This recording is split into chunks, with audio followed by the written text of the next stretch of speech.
Pwede. So paano ba mag-mount ng speaker mga lods? So ito yung speaker.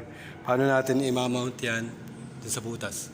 Sukatan nyo na yung speaker mga lods. So yung papasok yung speaker. Then yung pinakang wire natin, ito. So makikita nyo may apat na ito. So may tornilyo yan sa likod. Ayan mga lods. Luwagan nyo na yung mga tornilyo na yan mga lods. So makikita nyo, pag luwag nyo yan, iikot to mga lods. Ayan mga lods, makita nyo to. Iikot yan, ayan. So iikot na siya. Means gagalaw na siya mga lods.